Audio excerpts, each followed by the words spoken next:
J'aime la terre. Je me sens lié à elle dans toutes mes émotions. Mes plus anciens souvenirs d'enfance ont le goût de la terre. La terre et la campagne ont fait pour moi des merveilles. Les animaux sauvages de la campagne, le bétail, les paysans qui vivent sur cette terre, tous me parlent un langage que bien peu comprennent. Je me les rappelle aujourd'hui tels que je les ai connus enfants. Sinon, je n'aurais pu écrire « Noces de sang ».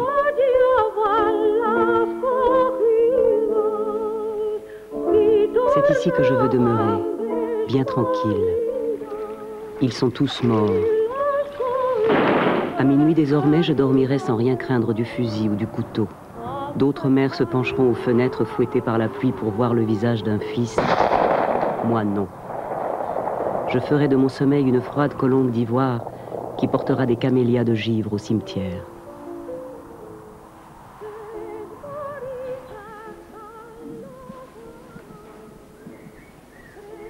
Né le 5 juin 1898 à Fuente Vaqueros, dans le grand domaine de Daimús, en Andalousie, Federico García Lorca est le fils d'un riche propriétaire terrien, Don Federico.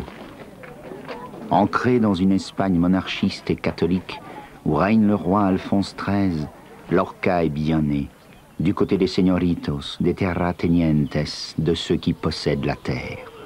Sa mère, Doña Vicenta, une ancienne institutrice, a gardé le goût de l'enseignement en faisant la lecture aux ouvriers et domestiques du domaine. Je lui dois tout ce que je suis et tout ce que je deviendrai. L'un de mes plus émouvants souvenirs d'enfance est celui de ma mère en train de faire la lecture d'Hernani dans notre grande cuisine de Daimús, aux ouvriers de la ferme. Ma mère lisait à merveille et j'ai remarqué avec stupéfaction que les ouvriers pleuraient. Naturellement, moi, je ne comprenais rien à ce qui se passait. Rien? Si. Je percevais l'atmosphère poétique, mais pas du tout les passions du drame. Toutefois, ce cri de Doña Sol au dernier acte a exercé sur mon théâtre une influence considérable.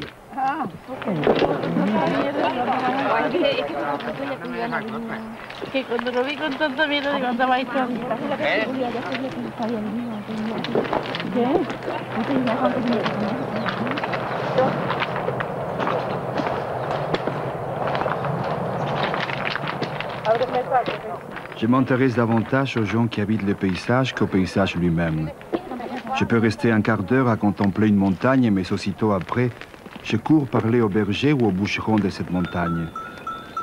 Après quoi, quand on écrit, on se souvient de ces dialogues et l'expression populaire authentique ressurgit. J'ai des grands archives de mes souvenirs d'enfance. Voilà ma mémoire poétique et je m'y rapporte.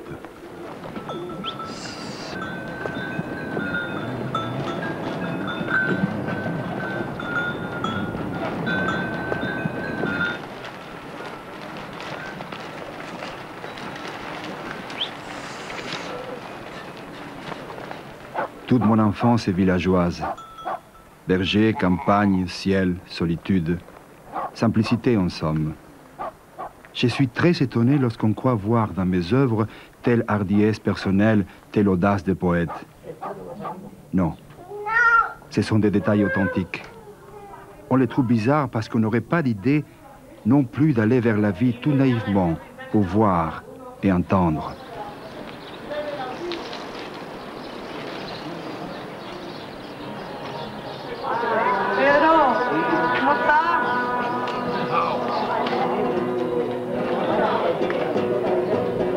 À 11 ans, Federico connaît sa première grande rupture.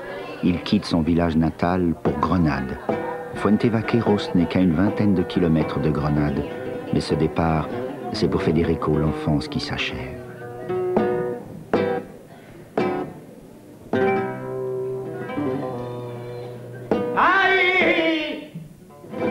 Ce fut un moment désastreux, quoi qu'on nous dise à l'école. Toute une civilisation admirable, une poésie, une astronomie, une architecture et une délicatesse unique au monde disparurent pour céder la place à une ville pauvre, amoindrie, à la terre du liard, où s'agite actuellement la pire bourgeoisie d'Espagne.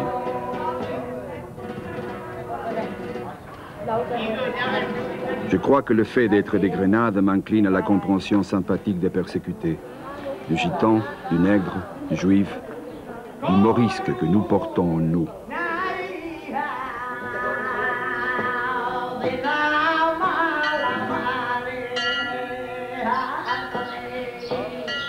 Très vite, Lorca se prend au charme de la ville. Il se lie d'amitié avec le peuple gitan, qui lui inspirera plus tard le romancero gitano. En même temps, Grenade lui apparaît raciste et étriqué. Comme il condamne sa conduite passée envers les musulmans, il dénonce également son attitude méprisante envers les gitans. Toute sa vie, Lorca va éprouver des sentiments ambigus envers Grenade, souffrir de ses rumeurs et de son étroitesse d'esprit envers les artistes et tous ceux qui sont jugés en marge.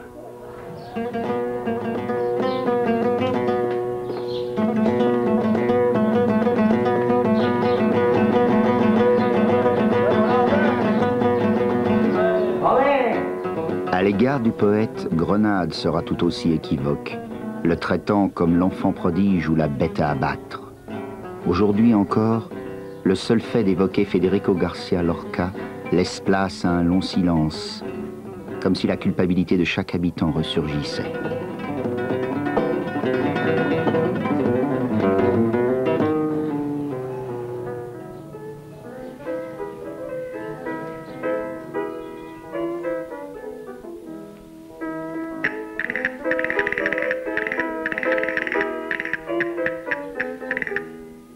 Sans pour autant être un cancre, Lorca n'est pas non plus un élève brillant. Comme la plupart des siens, il se passionne pour le piano. Il a la musique dans le sang. Pourtant, ses parents le destinent à une carrière juridique. Après le baccalauréat, il entre à l'université de Grenade, alors que son désir le plus cher est de se consacrer à la musique seul. Sa carrière universitaire ne s'avère guère plus brillante que ses études secondaires. Mais grâce à la musique, il se distingue auprès de ses professeurs, dont Fernando de los Ríos, professeur de sociologie. C'est une rencontre capitale. Fernando de los Ríos est aussi président du Centre culturel et artistique de Grenade. Il devient le protecteur et maître à penser de Lorca. Fort de ce soutien, sa vocation littéraire s'affirme. Lorca le musicien, tel que ses amis l'appellent, cède peu à peu la place à Lorca le poète. L'épanouissement soudain d'une vocation littéraire semble prendre au dépourvu le père de Lorca. Aussi décide-t-il, lorsque son fils achève l'écriture de son premier livre, de le faire lire à des gens du métier, qui rendent le même verdict: le livre doit paraître. Rassurés, ses parents s'engagent à financer entièrement impressions et paysages. Le livre n'a aucun succès, mais les critiques s'accordent à dire qu'un nouvel écrivain est né. Au Centre culturel et artistique de Grenade, Lorca acquiert le titre d'enfant précoce de la poésie. Il est alors remarqué par le célèbre metteur en scène de théâtre, Gregorio Martinez Sierra, qui lui commande une pièce, Le Maléfice de la Phalène. L'année suivante, la pièce est montée à Madrid, et c'est un fiasco.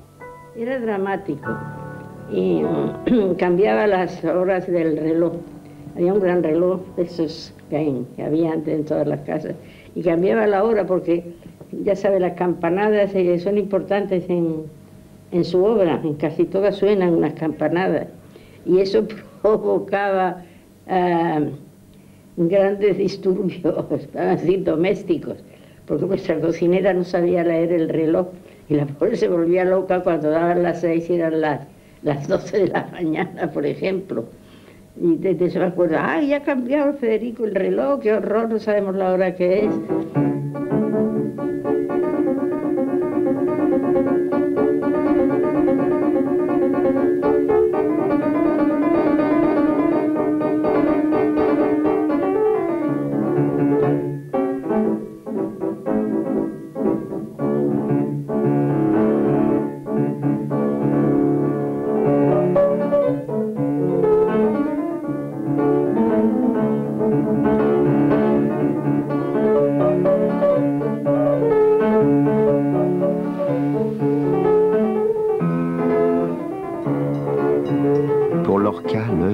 Quitter sa cage provinciale. Madrid est son premier voyage. Recommandé par Fernando de los Ríos, Lorca est accepté au célèbre foyer universitaire de Madrid, la Résidence. Lieu unique en Espagne, copié sur les modèles britanniques d'Oxford et de Cambridge, et créé pour y former l'élite intellectuelle et artistique du pays. Dès son entrée à la Résidence, Lorca se lie d'amitié avec le futur cinéaste Luis Buñuel. Très brillant, charmeur, avec une volonté visible d'élégance, la cravate impeccable, l'œil sombre et brillant, Federico exerçait une attirance, un magnétisme auquel personne ne résistait.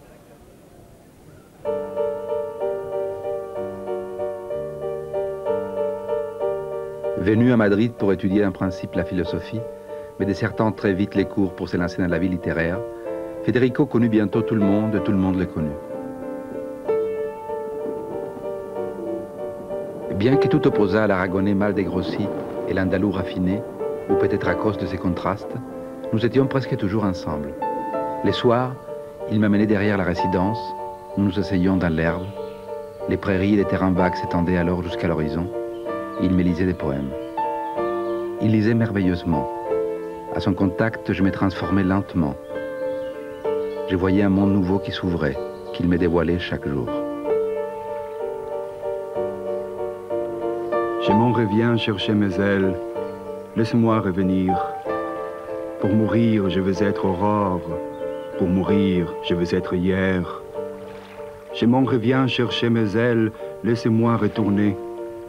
Pour mourir, je veux être source, pour mourir, hors de la mer.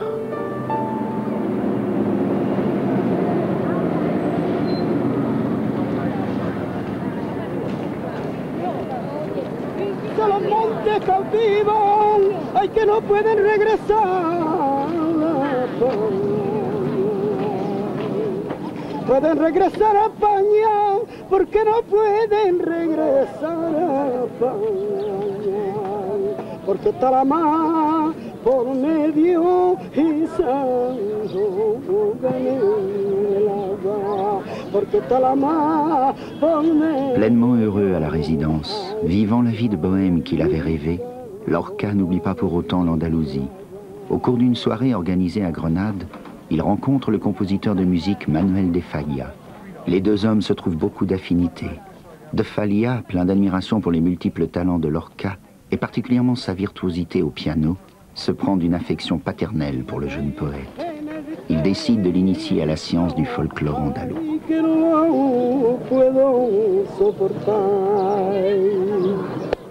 Une fois de plus, la musique va jouer un rôle déterminant dans la vie de Lorca, faisant même aboutir un projet qui sera un triomphe. L'organisation du concours de chant andalou, le Cantejondo. Porque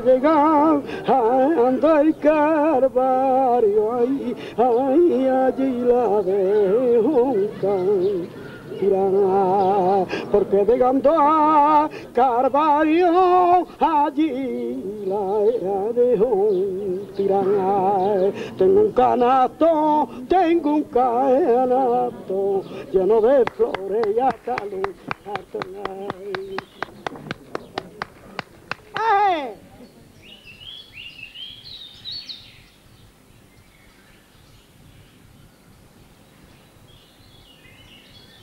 Après les échecs d'Impression et Paysage et du maléfice de la phalène, le père de Lorca désespère de voir un jour son fils vivre de sa plume. Il l'oblige à poursuivre ses études. Lorca obéit, mais n'abandonne pas l'écriture. Il crée Libro de Poemas. Une nouvelle fois, ses parents couvrent les frais d'édition. L'ouvrage subit le même sort que les précédents. Les critiques sont élogieuses, mais le public ne suit pas. Lorca obtient enfin son diplôme de droit. À son retour à la Résidence, il rencontre Salvador Dalí. Avec Buñuel, ils forment un trio qui devient vite inséparable. Rebelles, provocateurs, ils aiment se travestir, caricaturer le monde sous forme de dessins qu'ils appellent les putréfaits. Pour Lorca, l'irruption de Dalí à la Résidence est un choc. Fasciné d'emblée par l'allure, le talent et la personnalité du jeune peintre catalan. La relation qui va naître entre eux le marquera à vie. Le 13 septembre 1923 éclate le coup d'État du général Miguel Primo de Rivera. Le roi Alphonse XIII, qui appuie l'armée, cautionne le nouveau régime.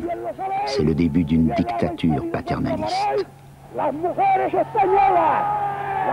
Ce coup d'État survient au moment où prend forme dans l'esprit du poète une pièce sur Mariana Pineda.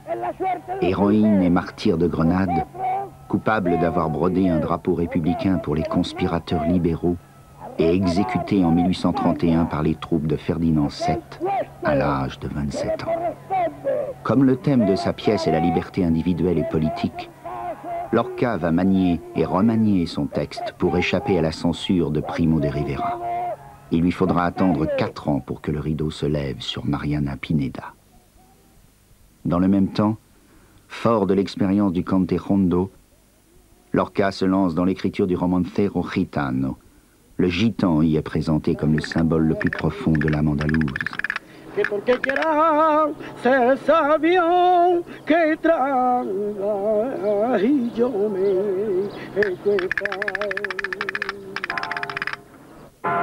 La ville, libre de peur, multipliait ses portes.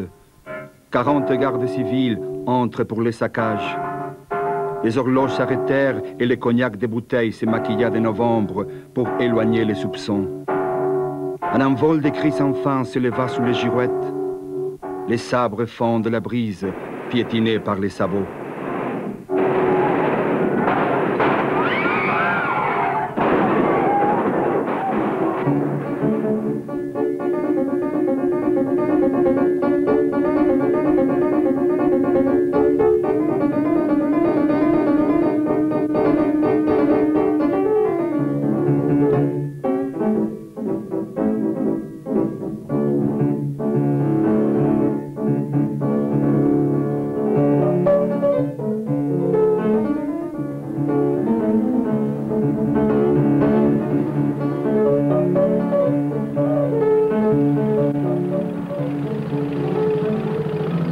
Malgré les contretemps qui s'accumulent pour sa pièce Mariana Pineda, Lorca continue de croire en sa bonne étoile. Il se rend à Cadaqués, dans le fief de la famille de Dali. Toute la famille de ce dernier tombe sous le charme. La relation entre le peintre et le poète s'intensifie davantage encore. J'avais un ami de plus. Étant donné que Salvador était un grand ami depuis que nous étions petits, en fait depuis que je suis née, et soudain, Lorca est arrivé, qui était un grand ami de Salvador, et qui m'a adopté. Et je trouvais que c'était un ami charmant. Puis il était très amusant. Il y avait un sens de l'humour qui était assez agréable. Il racontait des choses inouïes. C'était la façon dont il les racontait. Et il restait pas mal de temps ici à Cadaqués. Et alors il venait presque tous les soirs à la maison nous dire ses poèmes, parce qu'il récitait, il les disait. Et puis il y avait Sainz de la Masse, qui était un guitariste extraordinaire, qui jouait tout le temps en sourdine, comme un fond musical. Et ça pouvait durer jusqu'à 1h, 2h du matin. Sol Garcia Lorca m'a impressionné. Il personnifiait à lui seul le phénomène poétique dans sa totalité. En chair et en os, confus, sanguinolent, visqueux et sublime. Frémissant de mille feux obscurs et souterrains, comme toute matière prête à trouver sa propre forme originale.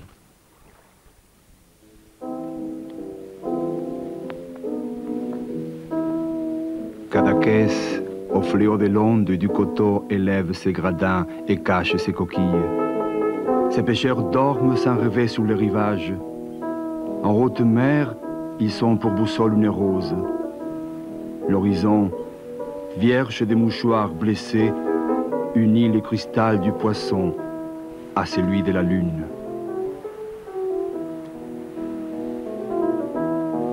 Hanté par la mort, comme si intuitivement il cherchait depuis toujours à conjurer le sort, Lorca se livre à Cadaqués, à son jeu préféré, mimer sa propre mort jusqu'à son enterrement. Je revois son visage, fatal et terrible. Il décrivait les cercueils, sa mise en bière, la scène complète de la fermeture et la marche du corbillard. Puis, quand il était bien assuré de l'attention de notre angoisse, il s'est dressé soudain, éclaté d'un rire fauve en souriant de toutes ses dents blanches. La vie, c'est le rire au milieu d'un rosaire de mort. Vivre, c'est regarder au-delà de l'homme qui brille, l'amour dans le cœur des gens. C'est être le vent et dessiner une risée sous les eaux du ruisseau. C'est venir de nulle part, aller nulle part, en étant partout, entouré de larmes. Il aimait la lumière, il aimait la couleur, il aimait le silence, il aimait quand la nuit tombe, quand l'après-midi, quand le jour tombe, il aimait l'odeur, il aimait tout. Il aimait Cadaqués comme ça et pas. Les jours passés à Cadaqués seront inoubliables pour moi, par la quantité de suggestions extraordinaires que j'ai reçues en compagnie de Dali et d'Anna Maria, qui est assurément la plus jolie fille que j'ai jamais vue. Je crois qu'Anna Maria s'était fait une idée d'une espèce de tendresse, mais c'était une tendresse qui lui était retombée de la part de son frère, peut-être. Il était très gentil avec elle et tendre, mais parce que tout ça qui appartenait, disons, à Salvador et qu'Anna Maria avait hérité.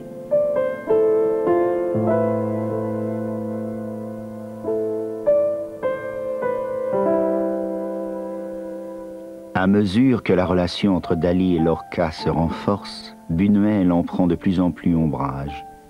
Jaloux, se sentant exclu, il ne cherchera plus dès lors qu'à les séparer et à persécuter Lorca. C'est vrai que tu es un maricon, un pédé? Très vivement blessé, Lorca se dresse et me dit « Toi et moi, c'est fini. » Et il sort. Dali est très influencé par lui. Il se prend pour un génie grâce à l'amour que lui professe Federico. Il m'a dit dans une lettre « Federico est meilleur que jamais. » Comme j'aimerais voir arriver Dali ici et se renouveler loin de l'influence néfaste de García Lorca. Car Dali est un vrai mâle, lui, et il a beaucoup de talent. Dans une Espagne bridée, verrouillée par une morale étouffante, une censure incessante, les homosexuels sont traités comme des parias. Ils sont constamment la cible des groupes qui les rossent et les passent à tabac. Il était pédéraste, comme on sait, et follement amoureux de moi. Il a essayé par 2 fois de me sodomiser, sans succès. Donc la chose n'a pas eu lieu. Mais je me sentais fort flatté du point de vue du prestige. Je me disais qu'il était un grand poète et que je lui devais un petit peu du trou du cul, du divin Dali. Tandis que Dali connaît le succès immédiat avec sa première exposition, Lorca traverse une période d'inquiétude. Il a 27 ans, ne gagne toujours rien de sa plume et dépend encore de ses parents. Il songe même à renoncer à l'écriture pour devenir professeur. Il lui reste une dernière carte à jouer, celle de convaincre la célèbre actrice catalane Margarita Xirgu pour interpréter Mariana Pineda. La comédienne accepte. Elle deviendra son actrice fétiche. 1927 et 1928 sont des années décisives. Lorca monte enfin sa pièce et Dali en conçoit les décors. De Barcelone à Madrid, c'est un triomphe. 1928, c'est aussi la publication du romancero gitano. Lorca devient un poète et un auteur dramatique célèbre. Entre-temps, Buñuel s'est installé à Paris. Il y côtoie les mouvements avant-gardistes et surréalistes. Agacé par le succès de Lorca et les liens qu'il attache à Dali, il presse le peintre de venir le rejoindre pour s'y faire connaître. Leurs retrouvailles vont donner naissance au film « Le chien andalou ».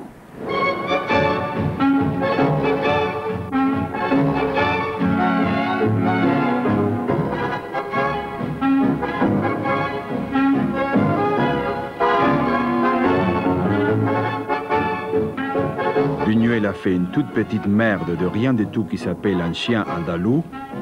Et le chien, c'est moi.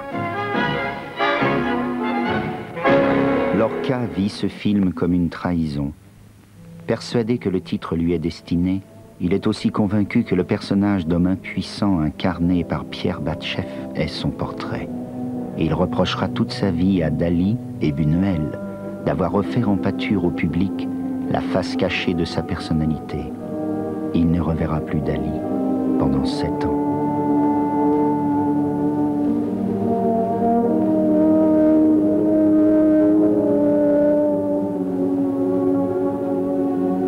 En Espagne, la mère du roi Alphonse XIII meurt. Tous les théâtres sont contraints de respecter le deuil national et de cesser toute activité. La troupe du Caracol, à laquelle Lorca a confié sa pièce, Amour de Dom Perlin-Plein avec Bélise en son jardin, ne respecte pas l'interdit. La sanction tombe comme un coup près. La pièce est arrêtée. L'événement fait prendre conscience au poète de l'enfermement de son pays.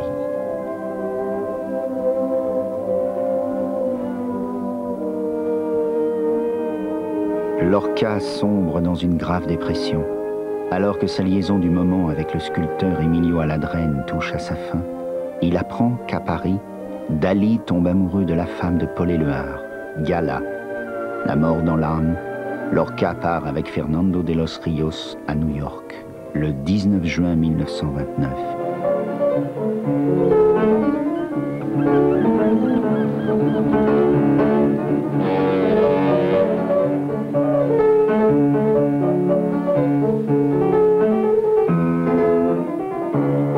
Je ne sais pas pourquoi je suis parti. Je me le demande 100 fois par jour. Je me regarde dans la glace de l'étroite cabine et ne me reconnais pas. J'ai l'impression d'être un autre Federico.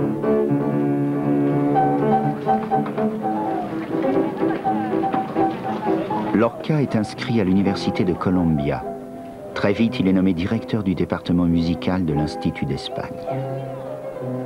Il serait ridicule que j'exprime l'immensité des gratte-ciel et l'intensité de la circulation. Les mots n'y suffiraient pas. Tout Grenade tiendrait dans 3 de ces édifices.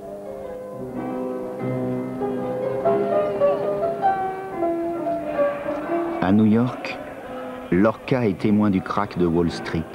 Sans se douter que l'événement va avoir des retombées radicales sur l'Europe, il gardera à jamais le souvenir d'une véritable vision d'enfer. C'est le spectacle de l'argent du monde dans toute sa splendeur, son déchaînement et sa cruauté. Je ne saurais trouver les mots pour exprimer l'immense tumulte des voix, des cris, des êtres qui courent dans tous les sens.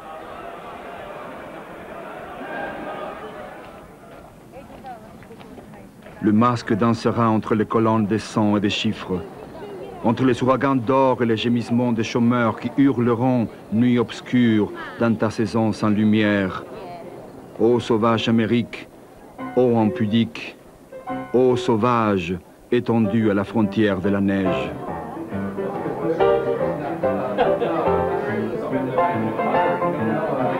Lorca se prend de passion pour le peuple noir. Leur musique lui rappelle le cantejondo. Pour lui, les Noirs sont à New York ce que les Gitans sont pour l'Andalousie. Ô Harlem déguisé, ô Harlem menacé par une foule de costumes sans tête, ta rumeur m'arrive. Ta rumeur m'arrive à travers troncs et ascenseurs, à travers des gravures grises où flottent des automobiles couvertes de dents.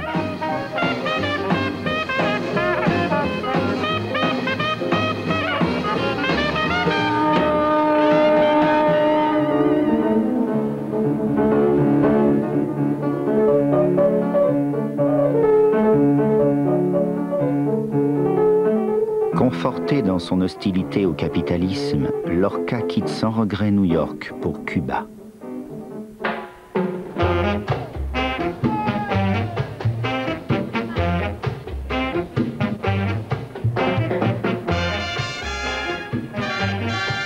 Mais qu'est-ce donc? De nouveau l'Espagne? De nouveau l'Andalousie mondiale? C'est les jaunes de Cadix rehaussés d'un ton, les roses de Séville tirant sur les carmins, et le vert de Grenade avec une légère phosphorescence de poissons. La Havane surgit entre les chants de canne, les bruits des maracas, des cornes chinoises et des marimbas. Et au port, qui est-ce qui vient me recevoir? C'est la brune trinité de mon enfance, celle qui s'est promenée sous la jetée de la Havane. Ce sont les noirs sans drame qui vous montrent le blanc des yeux et disent « Nous sommes latins. Cette île est un paradis. » Si je me perdais, que l'on me cherche en Andalousie ou à Cuba. No vayas a casa de nadie, Facundo, que nadie te la dará, porque casi todo el mundo busca su interés. Pendant ce temps, en Espagne, la situation politique évolue de manière radicale. Après 7 ans de dictature, le général Miguel Primo de Rivera est renversé par le général Damaso Berenguer. Loin des turbulences de son pays, Federico García Lorca est reçu et honoré à Cuba comme un immense poète. Les semaines qu'il va passer là-bas comptent parmi les plus heureuses de sa vie.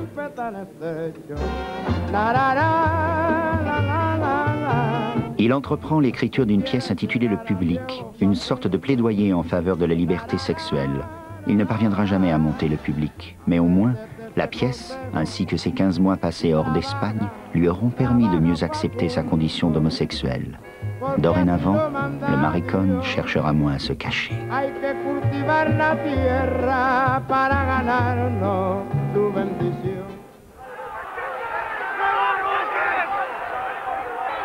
Lorca retrouve une Espagne tendue. Dans un régime monarchiste chaque jour plus impopulaire, éclatent les premiers troubles insurrectionnels le 12 décembre 1930 dans la province d'Aragon. Quelques jours plus tard, c'est au tour des rebelles madrilènes de s'insurger. Même si les révoltes sont vite jugulées, la grande majorité des Espagnols entrevoient très nettement les premières fêlures du régime. Le 24 décembre, au Teatro Espagnol, le rideau se lève sur La Savetière prodigieuse, interprétée par Margarita Xirgu. Sous des apparences burlesques, cette fois, l'héroïne paie le courage de ses opinions en étant abandonnée. La pièce est une réussite, mais l'auteur, au lieu de se réjouir, s'inquiète de la vitalité du théâtre espagnol, qu'il juge frileux, déprimant, peu adapté à son temps. Ce théâtre est un théâtre de porcs, fait par des porcs pour des porcs. S'il ne tenait qu'à moi, je détruirais les loges et les balcons et je ferais descendre les dieux à l'orchestre. Il faut que nous fassions venir l'homme de la rue au théâtre. Depuis l'échec du coup d'État de décembre, le climat politique du pays n'a cessé de se détériorer. Le général Berenguer démissionne et le roi Alphonse XIII invite l'amiral Aznar à former le nouveau cabinet. Des élections municipales sont promises pour avril. Dès lors, une ferveur républicaine croissante va animer tout le pays. Le 12 avril 1931, les républicains écrasent les monarchistes. Le roi Alphonse XIII quitte aussitôt le pays. Sans la moindre effusion de sang, la Seconde République d'Espagne est proclamée.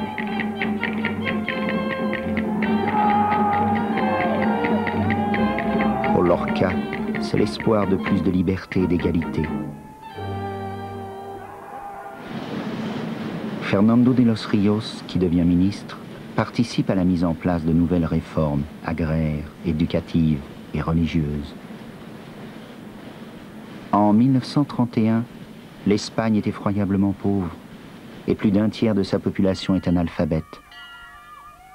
L'Église, qui jusqu'alors partageait le pouvoir avec l'État, s'oppose farouchement à ces nouvelles mesures.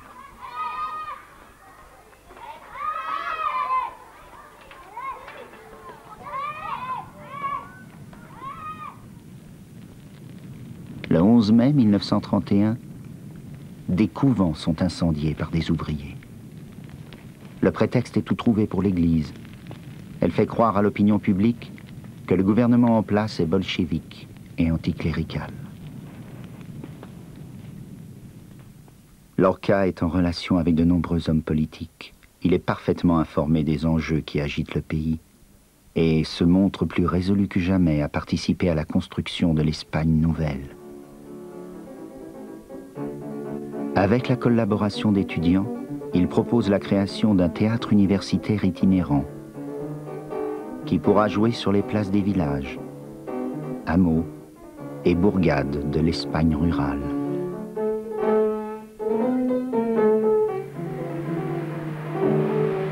Pour le poète, l'objectif est de sillonner l'Espagne pour éduquer le peuple, instruire en distrayant.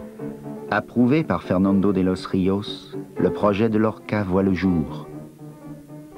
La Barraca est né.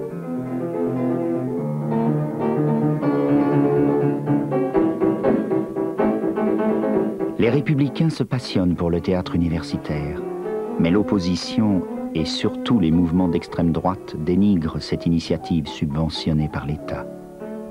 À leurs yeux, il s'agit d'une couverture pour masquer la diffusion de la propagande marxiste inspirée par leur bête noire, le ministre de l'Éducation, Fernando de los Ríos.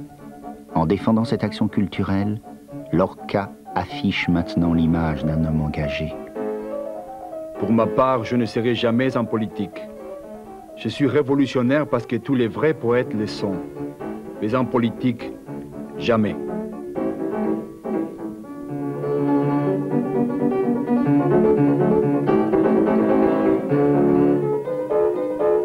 Dès le début, il est entendu que la barraca n'aura pas de vedette. L'anonymat sera de règle. L'uniforme officiel de la barraca est choisi pour sa commodité et est fidèle à l'image que veut donner l'Espagne, être une république démocratique de travailleurs. Naturellement, l'uniforme provoque les sarcasmes de la droite, d'autant que la plupart des étudiants acteurs viennent de familles aisées.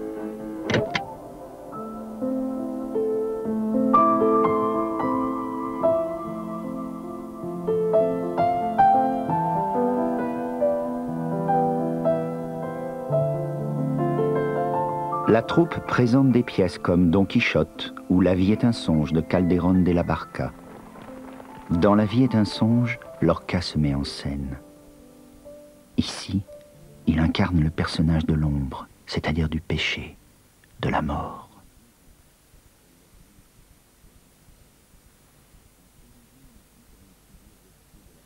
Pour Lorca, la barraca va être son enfant. Un enfant si exigeant parfois qu'elle le ralentira pour ses propres créations. En s'érigeant ainsi comme une figure de proue de la barraca, il s'est attiré un nombre considérable d'ennemis, les conservateurs, ceux qui se disent appartenir à la véritable Espagne et qui conspirent pour écraser cette jeune démocratie, si menaçante pour leurs privilèges.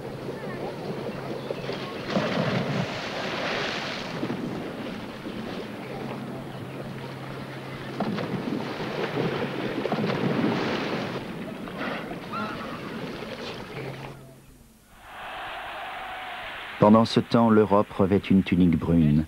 Adolf Hitler prend le pouvoir en 1933. Mussolini est déjà aux commandes de l'Italie. Le 11 janvier 1933, un autre événement fait la une de l'actualité espagnole, le massacre de Casas Viejas. Dans la province de Cadix, 500 manœuvres anarchistes, poussées à bout par des conditions de vie inhumaines, assiègent la caserne de la garde civile. Ils finissent criblés de balles. L'affaire provoque un scandale. Et l'extrême droite déchaînée exploite à outrance l'événement pour ébranler la République. Stimulé par les modèles italiens et allemands, le fascisme espagnol prend son essor. José Antonio Primo de Rivera, fils du dictateur, fonde la Phalange, qui n'aura de cesse de multiplier violence et provocation selon les tactiques hitlériennes. La position de Lorca sur l'évolution de la situation en Allemagne et le fascisme en général devient publique. Je suis espagnol 100% et il me serait impossible de vivre hors de mes limites géographiques. Mais je déteste celui qui est espagnol pour n'être qu'espagnol. Je suis frère de tous et j'exècre l'homme qui se sacrifie pour une idée nationaliste abstraite. Simplement parce qu'il aime sa patrie les yeux bandés. Je suis d'abord citoyen du monde et frère de tous.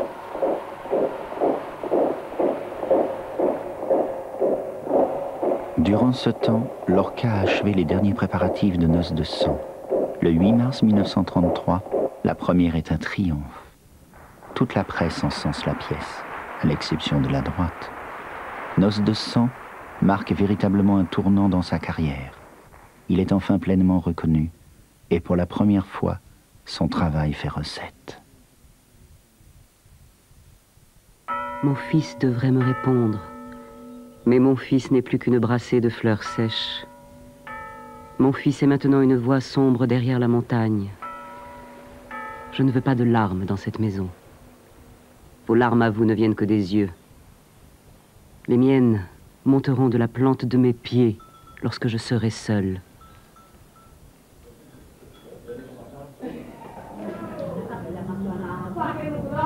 Hanté par le thème de l'amour perdu, Lorca dénonce la société qui s'octroie le droit de décider si on doit aimer ou pas.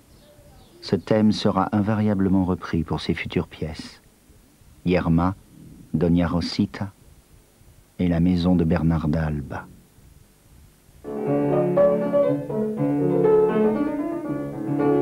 Le 28 septembre 1933, Lorca s'embarque pour son avant-dernier voyage, l'Argentine. Noces de sang a remporté un tel succès que la célèbre actrice Lola Membrives décide de monter la pièce dans son pays. À Buenos Aires, Lorca est traité comme une vedette.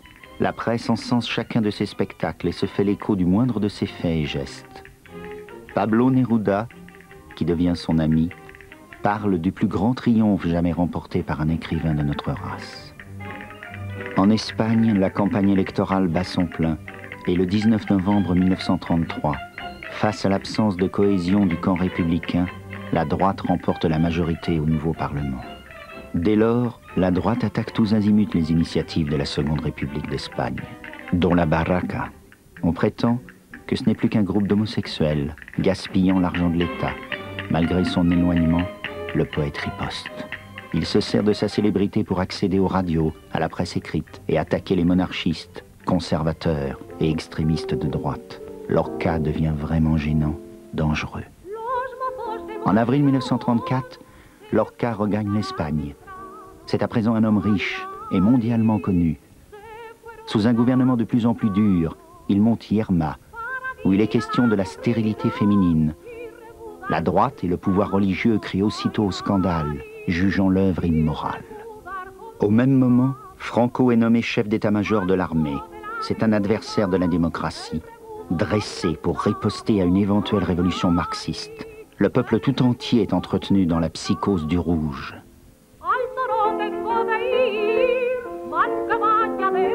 À la victoire du Front populaire en 1936, Franco s'alliera aux conspirateurs qui entraîneront l'Espagne dans la guerre civile.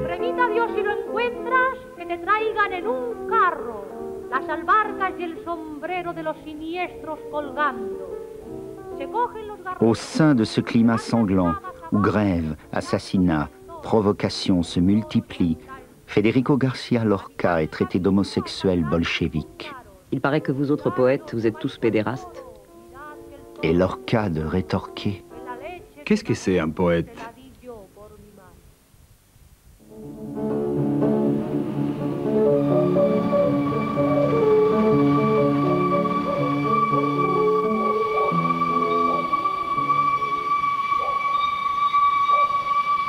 Le 14 juillet 1936, Lorca part rejoindre ses parents à Grenade, dans leur résidence de la Huerta, sans se douter que c'est son dernier voyage.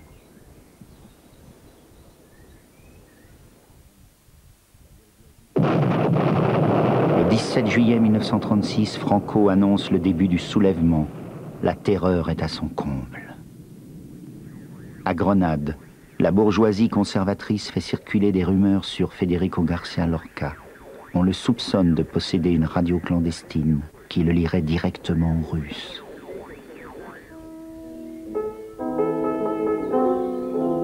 Le 15 août, des miliciens viennent l'arrêter. Où t'emmène-t-il? Je n'en sais rien. Federico sortait du siège du gouvernement civil, entouré de gardes et de phalangistes, appartenant à l'escadron noir, parmi lesquels un ancien de la garde civile qui, après en avoir été exclu, avait rejoint ce groupe de tueurs. Je ne me rappelle pas son nom. Je hurlais. Assassin! Vous allez tuer un génie! Un génie! Assassin!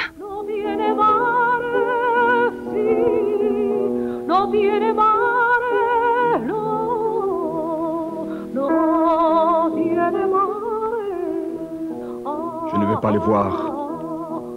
Dis à la lune de venir. Je ne vais pas voir le sang d'Ignacio sur le sable. Je ne vais pas le voir.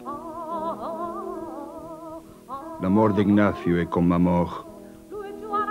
l'apprentissage de ma propre mort. J'éprouve une paix qui m'étonne, peut-être parce que j'ai été intuitivement averti.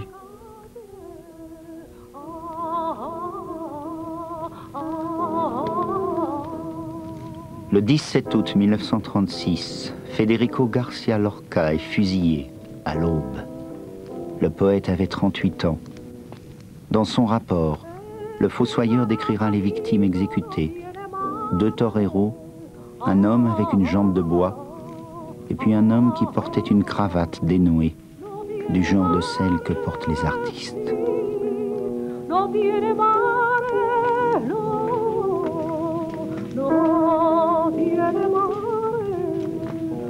Pendant 40 ans, le régime franquiste fera régner sur les circonstances de sa mort un silence efficace.